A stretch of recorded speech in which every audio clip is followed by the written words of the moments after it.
The Aware Show with me, Dee Dee Sharp, is history while making history. The details coming up. The Aware Show starts right now. This original WSRE presentation is made possible by viewers like you. Thank you.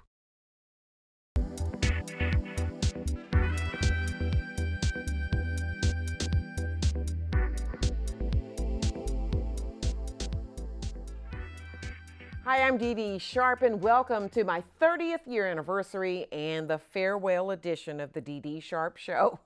Aware with Dee Dee Sharp anyway. Well, if you caught the first half of our program, then you'll know that this is one of the toughest things that I've ever had to do in my life, and that is say goodbye to you. I leave on a Black History note, though. This is the longest running African American program produced and hosted on WSRE, PBS for the Gulf Coast. And I've been your host and at times co-producer of this show. And if I'd had my way, I'd still be here until the wheels rolled off. But unfortunately, that won't be the case. Nevertheless, instead of a send-off concert, I wanted to celebrate with you and with friends who have supported me. Aware with Dee Dee Sharp. And my boss, who is now retired, Dr. Gael Frazer, has been the wind beneath my wings. She joins us now from where she has joined us for 30 years producing this show. Hi, Dr. Frazer. Hi, Dee Dee. Welcome In 30 to your years, own I show. think it's the first time I've ever been actually on the show. Yeah, I was just teasing. I was like, welcome to your own show. Because I'm always back here in master control with our director, Mike Rowan, and the rest of the WSRE technical crew. Mm-hmm. And so tell us, you don't have to go back into all the details that we gave in the first half of the program, but do give us a little quick overview, just in case someone is just joining us.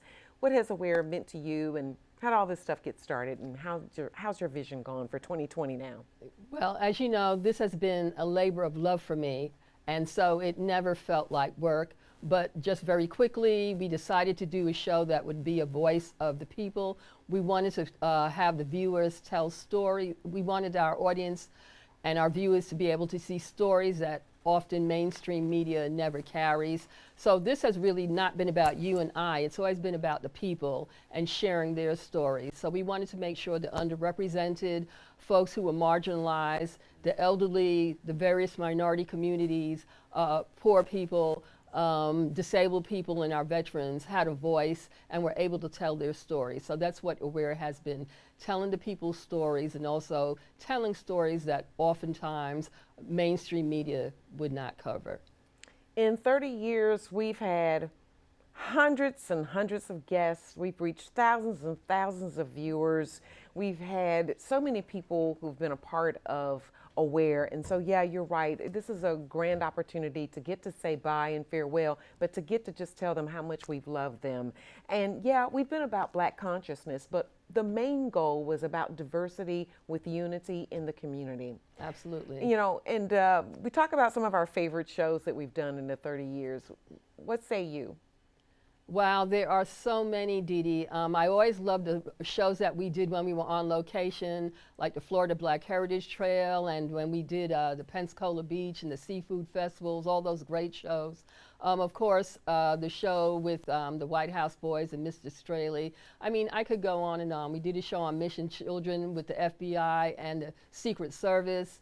There's just so many that has touched my heart. Of course, the healthcare, the profile shows, the Aware concert series, it's, you name it, you know, we've done so many and they've all been great and I've enjoyed every moment. And I've kind of enjoyed blazing the trail. I've kind of seen some things spin off some of the things that we've done from our concerts with Al Martin and Friends and so many things like that that have become now like Studio Amp, even though we wouldn't necessarily credit ourselves with that. But yeah, WSRE was able to launch that.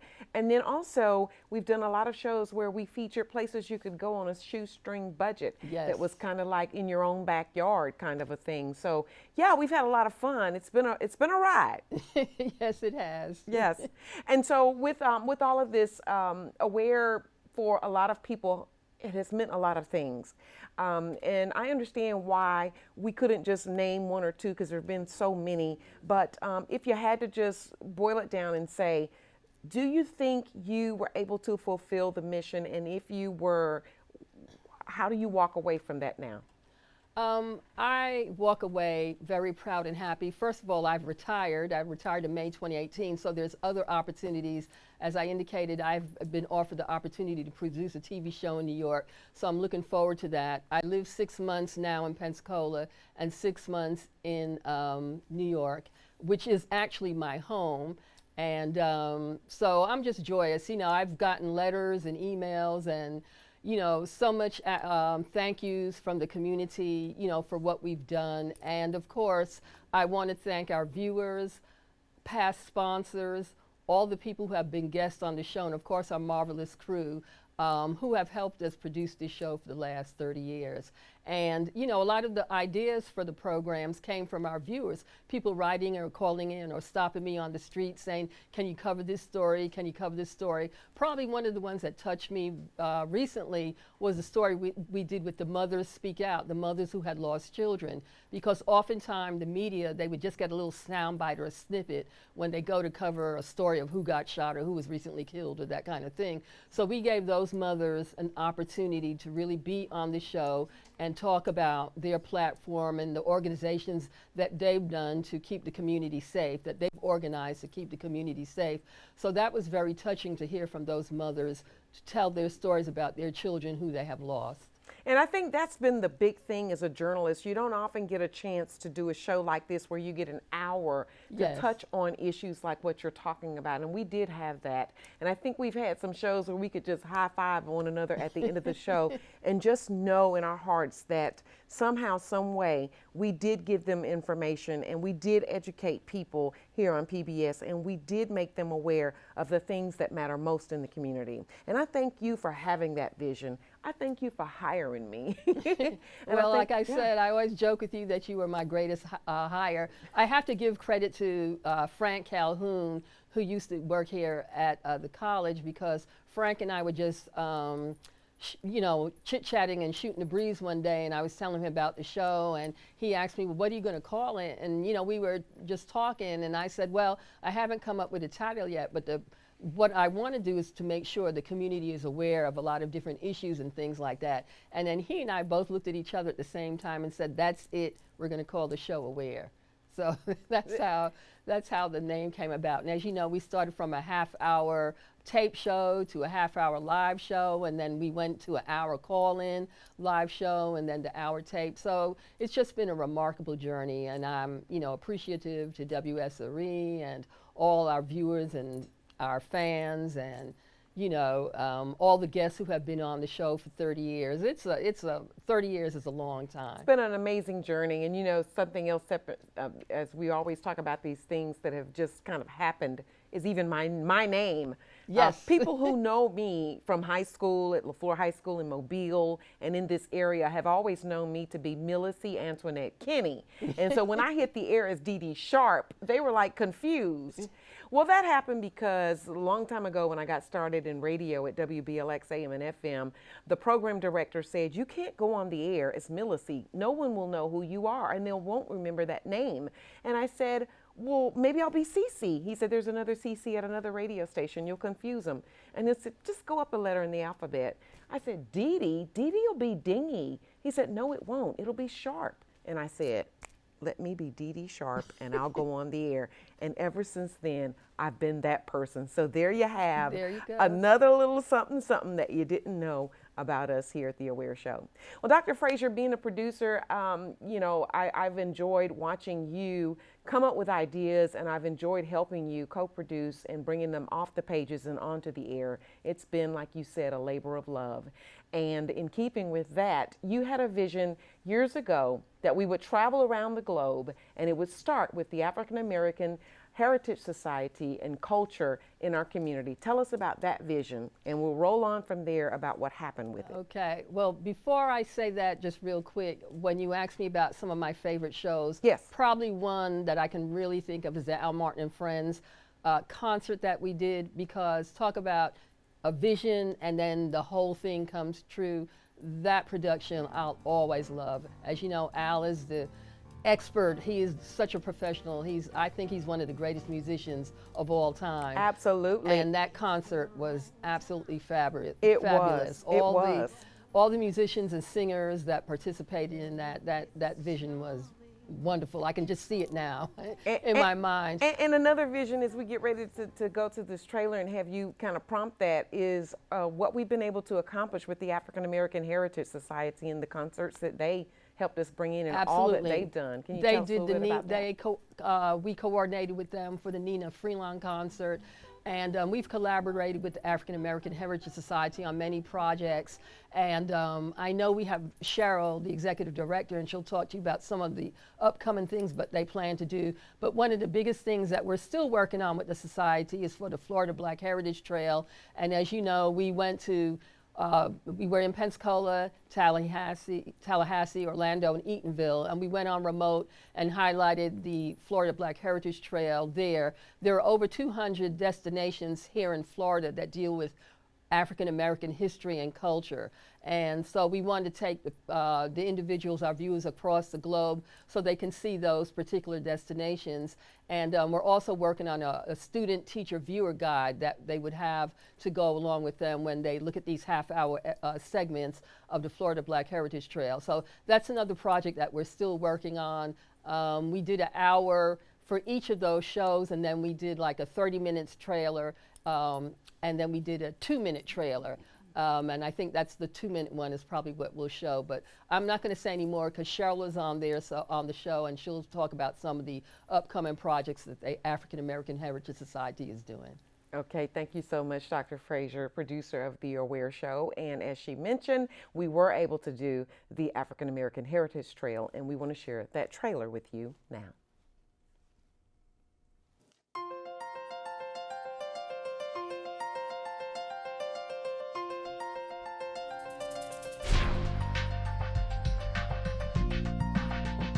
Gives you a wonderful map with star locations of history. Speaking of African American history and culture, I want to take you to a celebration of it.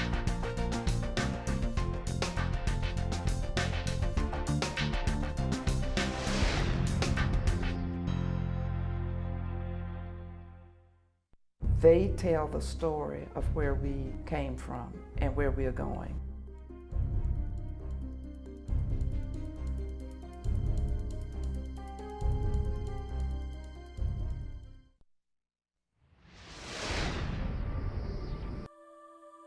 One thing that persons would experience is to be able to step back in time, see how people lived. One of our largest holdings is our African artifacts. We have original slave documents, chains and cuffs. We have an authentic Klan's robe. Florida A&M University has a very unique, what I call multicultural history. It has grown into the educational powerhouse that you see today. It's the high energy level. We use the latest dance steps, we use the latest music, in addition to the traditional marches, and that kind of diverse variety, I think, sets us apart from another band.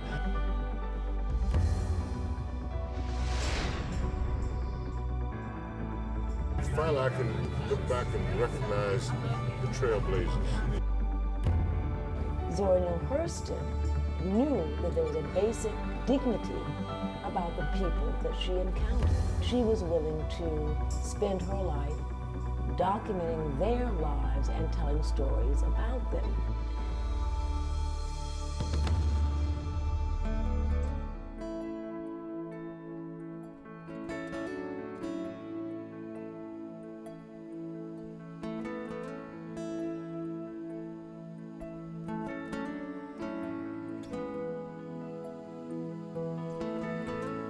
We've taken you along a journey of African American heritage and culture, and hopefully it's been fun for you too to experience just a little bit of the history and culture here in Pensacola.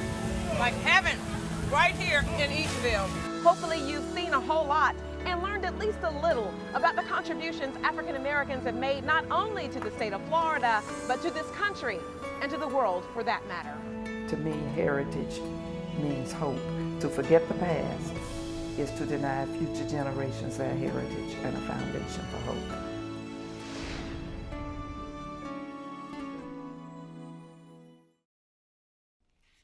And the trailer was a lot of fun in the making and very informative along the way, as you can imagine. And as Dr. Frazer mentioned, we have embraced the African American Heritage Society and partnered with them on many projects. And we're joined now in the studio with a representative of the nonprofit agency to tell us more about it. Thank you for being here, Cheryl. Introduce yourself. Well, I'm Cheryl Howard. I'm actually one of the co-founders of the African American Heritage Society. There were 9 of us almost 30 years ago in September 1990. So like you, Dee Dee, we are embarking on another milestone as well.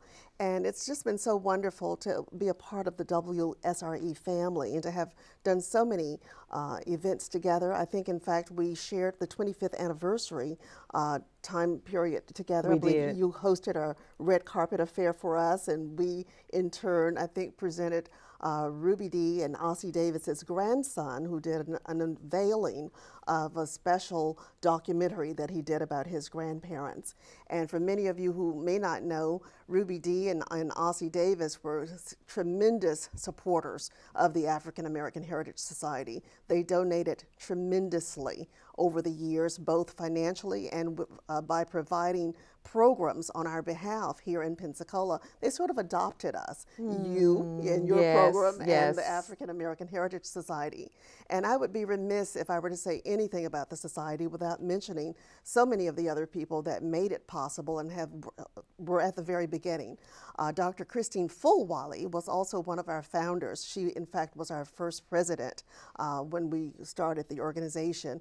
I remember spending countless hours in her den, sitting up, preparing the bylaws and the articles and trying to decide what we wanted the mission and the vision of this organization to be, along with Dr. Lornetta A.A.H.S, who was an OBGYN here for many years, and her former husband, Kenneth A.A.H.S, and Dr. Percy Goodman and his wife, Antoinette Goodman, were also co-founders with us, as well as Dr. Russell Bellows, who has passed, but his wife is present for everything of any magnitude that we do in his absence. B. Bellows. And then who else was it? Dr. Marshall Emerson from the University, from the T.T. Whitworth Museum. He was the co-curator there. And then Dr. Omega Gardner was very instrumental as well. He had moved to the society from the Ralph Bunche Society, and he brought with him some of those resources which were invaluable to us in the early days. So now I have to say, because your producer is also very instrumental, or was instrumental in all that we have accomplished, Dr. Gael Frazer has been the longest serving president of the African American Heritage Society.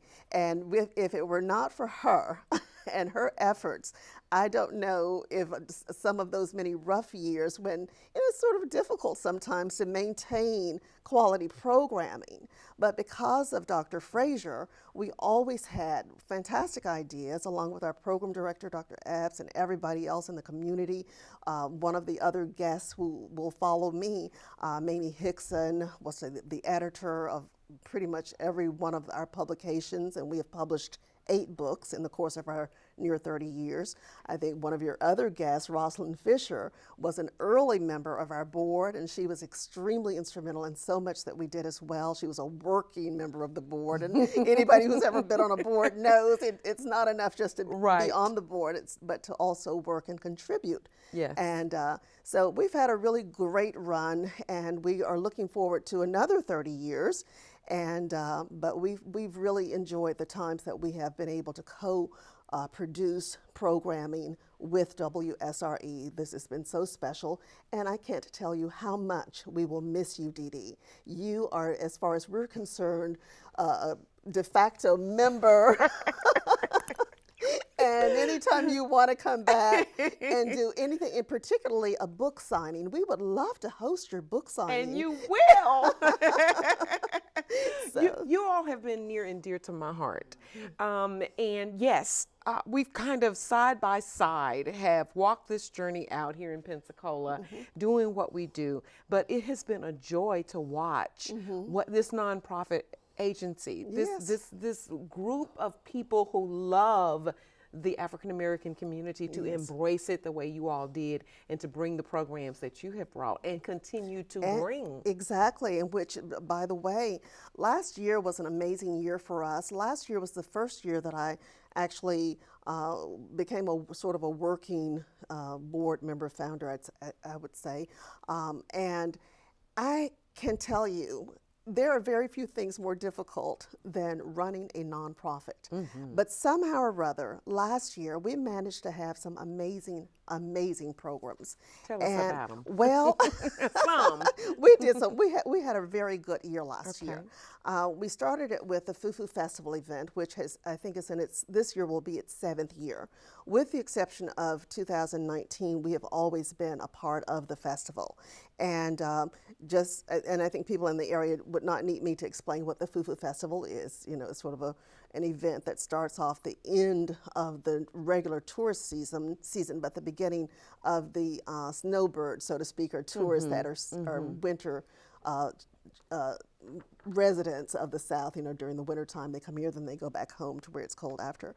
But anyway, so the program that we did last year was we continued our storyteller series, and we had Dr. Anita Prather here, who talked about the Gullah traditions, and she regaled the Ebenwood Elementary School, which is in an underserved community, and we make sure that whenever we do programming, we try to also have something special in communities where we know that arts and culture may not be a necessary first thought to present to those children or to the people in that area. So we have adopted sort of Ebenwood and Brownsville, and we try to have as many programs here as possible. So we started off by having Dr. Anita Singleton Prather do a performance there. Just to say a little bit about her, this is a woman who has been presented at the White House several times, and she's been in movies. She had a morning show that she did, and was in, I think, Forrest Gump as a Gullah storyteller. So she came here and she did a wonderful program that was extremely well received, and then the next day she did it here at Pensacola State College at the Hagler Auditorium for all general audience, and she got a standing ovation. It was great. And then after that, in January, we had Dr. Erica Coleman come in and give us a talk about the Green Book movie. A lot of people were not aware of the fact that the primary character, Dr. Donald Shirley, was born and reared here in Pensacola, and his father had been the priest at St. Cyprian's Church. And that movie, at the time when we invited Dr. Coleman to come, was literally just starting. It had just opened, but I was listening to NPR, and I heard an interview with Dr. Coleman discussing the book. She had been hired to screen the movie for Time Magazine and the Washington Post, and she had some very interesting things to say. So I contacted her in Delaware and decided to bring her here. Great. She did a fabulous talk, and it turned out her talk was in January, but a few weeks later, the movie won the Academy Award. Awesome. And I'm not surprised, because that's what you all do. I'm glad you got a chance to talk about some of the people who don't get a lot of recognition but do a great deal of work. And I'm glad that you all are continuing to do what you do. And I've got 30 seconds left. What will we see the African American Heritage Society doing? God willing, we hope to continue to do what we've been doing, which is to provide quality programming in the community, to raise the awareness and to educate people about African American history, heritage, and culture. We like to say that American history and African American history are intertwined. It does not exist without the other. It's all connected. And so we are looking forward to continuing with what we have been doing in terms of education and so on. Now, for myself, I am actually going to be running for Congress. I'll be running for U.S. House of Representatives from this 1st congressional district. So I hope that many people will be interested. Some of our members and others will be interested in learning more about that and getting out to the polls and doing that very important thing that we talk about, which is to exercise the right to vote, because that is historically something that has been special, near and dear, and hard fought for our ancestors. And so it makes us happy to promote voting every year, but this year in particular for obvious reasons. I know that's right. Well, Yes. listen, we wish you the best. Thank you so much. And as always, we wish the best for the African American Heritage Society. And we wish the best for you, Dee Dee. We hope that everything, your next chapter will be as fulfilling as the last. The best is yet to come. Absolutely. All right. And we look forward to seeing you at the book signing. I love it a lot. Well, it was always good to get up close and personal with some extraordinary individuals we featured in our Aware with Dee Dee Sharp profiles. Take a look and a listen from the best of Aware.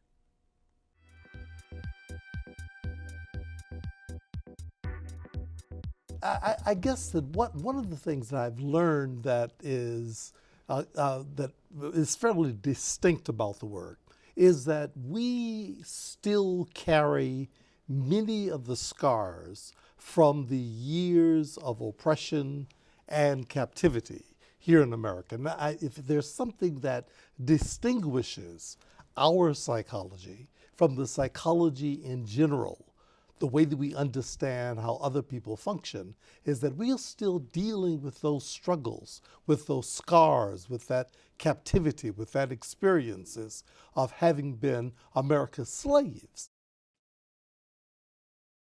Because I started telling stories, fables and fairy tales and myths, and there's a chunk of my career where I really got into telling real life stories, and Marielle was one.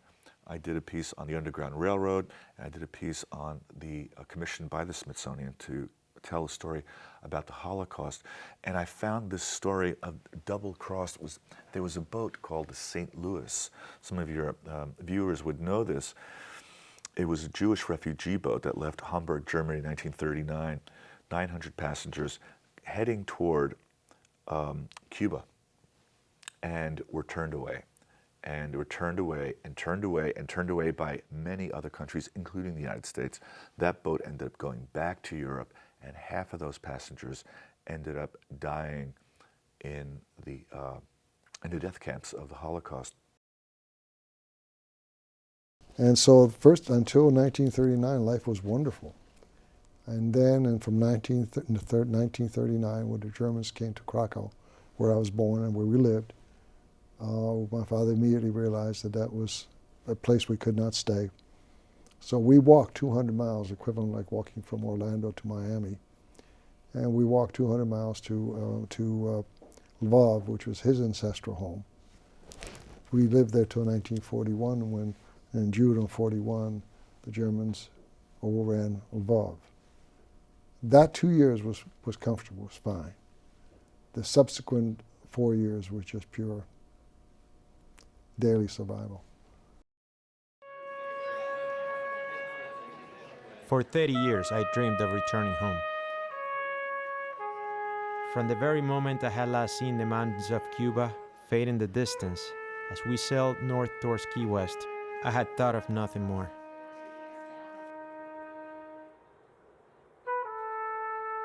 Now, I was on my way back to Cuba, about to set foot in my own country.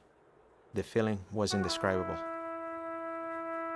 Here it was, at last, the final leg of a very long journey. That's the job description. Right. If you write a column and nobody's mad with you, you probably didn't do a very good column. Every once in a while, there's one that everybody will like. Okay, yeah, you write a column. Yeah, I love Mom and apple pie. Yeah, Mr. Pitts, I've never agreed with you before, but I agree with you now. And Leonard, you've had some controversial columns where your life has been threatened. Yeah, back in 2007, there was a little, dust up, I guess, with some supposed neo-Nazis and whatever. And it was, at the moment, it was, sort of this great disruption, this great trauma in my life. But what I came to realize, matter of fact, that's what I got the NABJ's Journalist of the Year award. And what I said in accepting it was that I came to realize that what for me was this great trauma, for Medgar Evers was Tuesday. It was any given Tuesday. And when you come to really think about it like that, then you say, whatever. Okay. Sometimes progress is not as easy as some may think. And you have to call on the faith that you have and the belief in God to get you through. On one such occasion, we had a mayoral race where one candidate did not believe in education for Negroes, and you know I could not have that. And so I knocked on every door I could to get people out to vote. I was born in 1917, and I was the 20th child of Joseph and Ella Townsend. And I was brought up on the side of the river where hung-dried mouths of babies slept in hunger and lived in agony. And their dreams waited for us in between them unashamed rows of forever calling cotton. And 300 years of lies waited and anchored us down to unpromised tomorrows and happy yesterdays. But nothing can kill the Spirit of God. The thing about neurosurgery was, and I know it sounds odd, but when I finished, I wanted to be an expert at something. And it's hard. Neurosurgery to the outside is a small field, but to the inside, it's a big field. And I wanted to really be expert. And so I had to pick something I wanted to be expert at. And when I looked around, the thing I enjoyed was working with the children. I liked their diseases. It's a little different spectrum of disease. And I liked that in the course of the day, I got to play. One of our endearing profiles was an up-close and personal interview with then Police Chief David Alexander. Well, now he's retired and he's on the campaign trail. And he joins us now in our WSRE studio. Thank you so much for being here, Chief. Well, thank you for having me, Dee Dee. You know, one thing about meeting you and knowing you is that although you're not the chief anymore, you will always be everybody's chief. Yes, I think that name has been attached to me forever now. So. Yes, yes. And attached to you forever has also been the lives that you have touched in law enforcement, and for me personally, in your spiritual life. That's what I loved.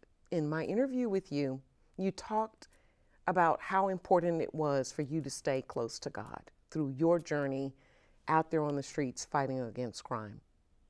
That was inspirational. Well, and it's definitely been an inspiration for me. Even now as I'm on the campaign trail, it's about staying focused. It's about believing and letting your faith guide your work. And my goal is to reach even more people countywide as I did in the city. And that's one of the things I just want to thank you for allowing me to be a part of the A.A.H.S show, because through this show and your efforts, I was able to reach a lot of people in the underserved communities, talking about those tough issues that a lot of times right now is plaguing our nation. So I'm very excited, and of course I learned a lot, even in being able to address those issues in a public forum where people can learn and not necessarily have to go through the, sometimes there's difficulties in learning and interacting and expressing your ideas, because some things are just frustrating to talk about. So the A.A.H.S show has given me an outlet that I could reach massive numbers of people. And honestly, I've gotten a lot of good feedback as a result of that. I'm glad, and I'm glad to hear you say that, because I know that impacted Pensacola in a special way. Yes. When it came to law enforcement, we were able to tackle some of those tough issues through your insight and your input, and yet bring the community together and understand the importance of them working with the police. Yes, and and actually during that time as chief of police, other agencies were having a very difficult time with the police-community relationship, and certainly body cameras had just begun to be a widely accepted practice, and the blessed thing for us is that not only did the body cameras kept a level playing field for both the police officers and the public, but we wind up getting caught even with camera phones and other technologies, doing things that otherwise would not have been caught. And I think it was awesome to have one of the community leaders to videotape what he thought was an incident where a homeless lady and her daughter was being harassed by a police officer, and what they actually caught was the officer that every day before he went to work, he and his wife prayed, and they made sack lunches that he would take out on the beat with him, and he ran into this homeless lady, and her daughter, and he actually gave them the sack lunch and gave them information that was available, because our community is resource rich, and sometimes people are just disconnected from the resources, and so that was caught on a personal beautiful camera phone, and it was plastered on Facebook. And like I said, I challenge people to take out your phones, because I'm confident that with the morale the way it was in our department, that you're going to catch us doing our job right. Hey, I like that. So yeah, you're on the campaign trail. I want everyone to know what's next for David Alexander, our chief. Well, by the way, the first African American chief. So that was history too. Well, yes, but you know, I remain mission focused. A lot of times, you know, there's an opportunity to do things, but this is not about opportunities. I don't look at myself as an opportunist. I look at myself as a servant, a public servant that's on a mission, and I believe it's a divine mission, because there are ways that, you know, God validates to you what your assignment is, and I believe there's a lot of good that can be accomplished throughout Escambia County. And I believe right now, not only the men and women in law enforcement need it, but I believe the public is what they're paying their tax dollars for, and they deserve it. And what I love about you is I know that that's what you pray for. Yes. Yes. It's not about me anymore. I know. I don't think it's ever been about you. No. Well, listen, we thank you for being a friend of Aware. I personally thank you for being a friend of mine, and I wish you the best on the campaign. I wish on the campaign trail to become sheriff. I wish you the best at whatever you do, because I know whatever you do is going to be the best. It's going to work out for the best of children, men, women, all alike here in Pensacola.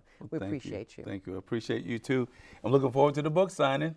and actually that's been an inspiration for me to make sure I document the things that I have encountered on my journey, and make sure those lessons learned can be passed on to others. And put it in the book. Yes, As absolutely. we said on that show, don't let the book die in you. Oh my gosh, Put no, it out I can't there. do that. Yes. Okay, thank you so much.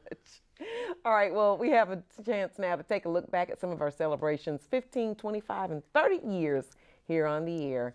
And we feature some entertainers like Roy Ayers, the Duke Ellington Band, Nina Freelon. We even had Whitney Houston, part of her concert, on here. And still some of our favorites were friends right here at home, as Dr. Frazer mentioned earlier, Al Martin and Friends. Plus the Raise Up, Praise Up celebration, the Harlem Choir, Black Violins, and the Sounds of Spelman College. Want you to take a look and a listen now from some of the best of Aware concerts.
Let's go, yeah!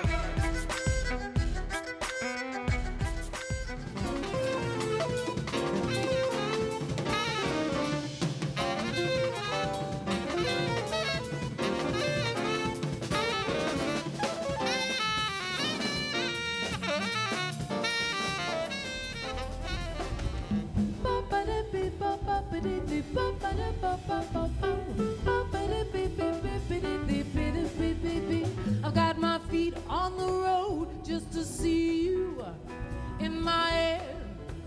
taste of the dawn.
All right, well, our last guest features special friends who have been near and dear to our hearts.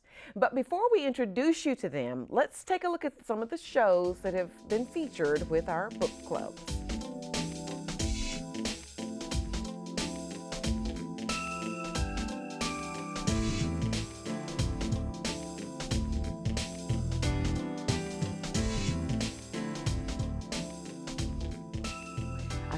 Think of a better way to end this than with y'all smiling back at me like you're doing right now. This is so good for me.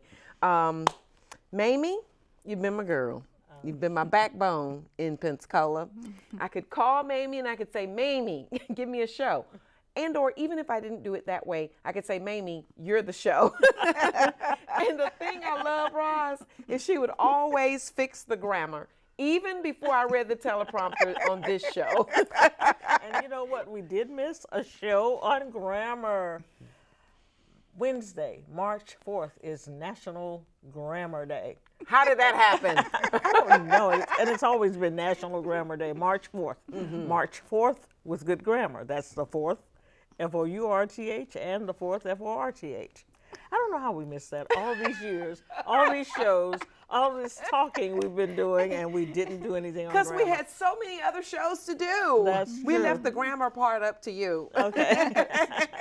And Rosalind, you too. The one thing I've loved about you is that smile you're giving me now. And your ability to be fluid, whether we were talking about grammar or whether we were talking about social issues and things of that nature with our book clubs and all of that. So you have just been just a wealth of knowledge for us, but a very dear friend to us and all that you have brought to the show. Thank you. There wasn't one time that I called on Rosalind and asked her to be on the show that she said, I can't.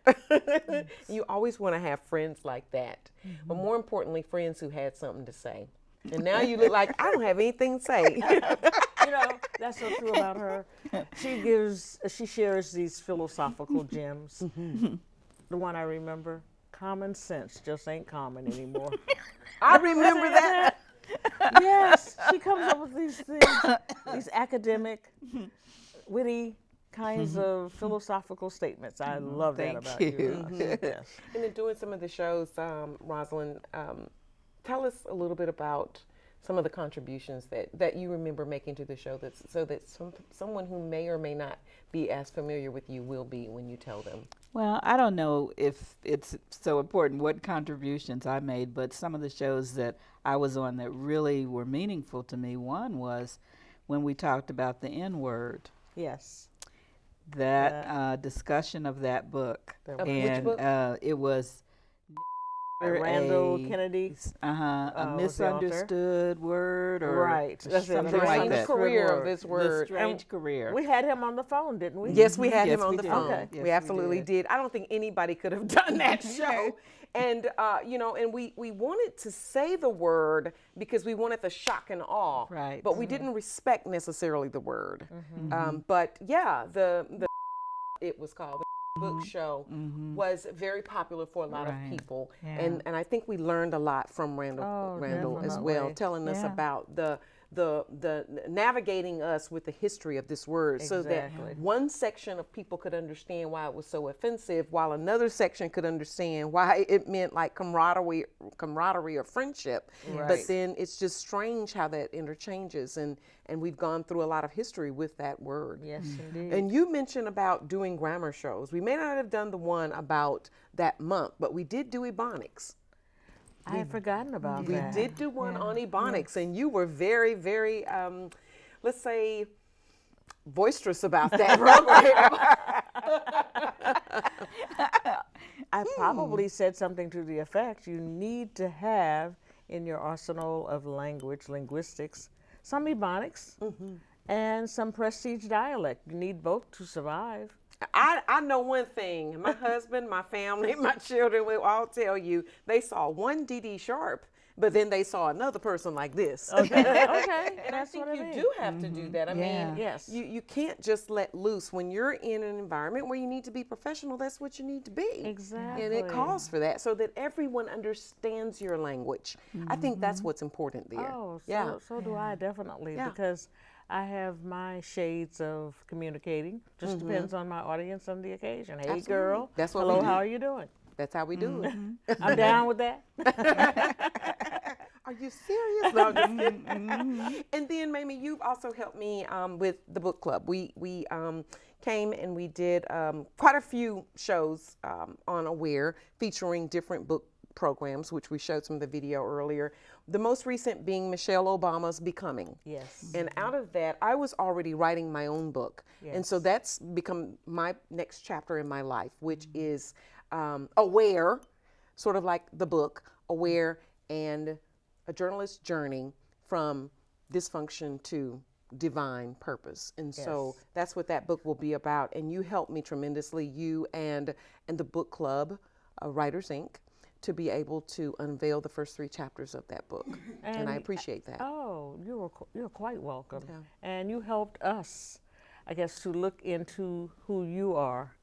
I always tell my students in my Black Women Writers class, we're looking at fictional characters who live real lives. Their lives aren't necessarily fictional. And I think that's what you shared in your memoir. And we'll talk about Our Voices Are Many, because you know what I do every single spring semester when I'm teaching my Black Women Writers class? I play the video of The Daughters of Africa, the first one we did here on the stage at the A.A.H.S studio. My students get to hear and see Roz recite without any assistance from you. I am ending this affair by Ntozake Shange. They get to see and hear you introduce the show and give a little background. That's what we do, because that 1 hour of poetry, song, and dance about African American women and African American literature gives them a great overview of not only the course, but of course the content of the course and the history of African Americans, particularly women in this country. And Mamie, you've been instrumental with Our Voices Are Many too. Yes, for a long time. We haven't done the show now in about 3 or 4 years. But when we did, yes, it was an awesome show of all the very things that you're talking about, from poetry to people coming up and doing reenactments of sorts, and also just bringing the pages to life. Yes, absolutely. You have something else you want to add before we wrap up? Well, I wanted to say that talking about women, the other show that really had meaning for me was the one that was done not so long ago on women's empowerment. And that show was so powerful that I showed that to my students and had them discuss, you know, what was missing. What did we not get to talk about that you thought should have been on the agenda? What would you have liked to heard? And is there anything there that you also experienced or could relate to? And they talked the whole class period about that. Awesome. And so that was really, you know, it was really something. I learned a tremendous amount from that, and I learned it from young women who are dealing with issues similar to what I had to deal with, but in a different time and in different ways. And they handle it quite differently. Very So good. That was really meaningful to me. You know, I think we've gotten a lot of positive feedback from that show. So definitely, that's one of the top for me too, and top for me, both of you. And so as I get ready to just kind of close the show, I've poured a little bubbly. This is non-alcoholic, but still with friends, you always have to do this. I just want to say cheers to you and what's next for you on the agenda in the world of grammar and dancing. Yes, and dancing. Yes, Because I know that's where I'll catch you on the dancing floor. And I hope you dance. I will. I will dance right off the stage in just a moment, off the set. And to you too, my lovely. Yeah. Thank you both for being very good friends to me. I love you both. Take care. Thank as you. always. Thank Cheers. you. Well, Cheers. we're very proud of you. Yes, And indeed. you're going to be very much missed. Thank you. Yes. There'll be a void here, but you'll fill the spaces and Everywhere the places else you go. with your smile, with your beauty, with your charm, with your intellect, all of those. Tell me more. Tell me more, Queens of Pensacola. And there's a book called, I think I'll have another glass of wine. We got to read that one.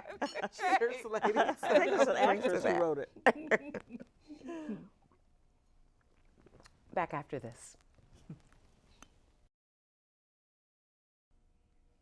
Okay, some of my favorite shows have all featured the traveling programs, and that gave us an opportunity to feature some places right here in your own backyard that you could go to on a shoestring budget. That included Haunted Pensacola and, yes, fun field travels that took us to the Victorian Bed and Breakfast on Gregory Street, where you would meet Chuck and Barbie Majors. And I'm telling you, if you haven't been there, you need to go and check them out. Chuck makes the best chili in Pensacola. He gets my vote. And she gets mine for being a great hostess. So go check them out. I'm sure they'd love to see you, and they'll leave the light on for you. Now we want to go to our producer, Dr. Gael Frazer, for just one last look-see and give her an opportunity to kind of have some acknowledgments for the people that she's so thankful for here in the Pensacola area. Dr. Frazer? Hey, Dee Dee, you mentioned Chuck's chili, but I've got to mention Barbie's bread pudding.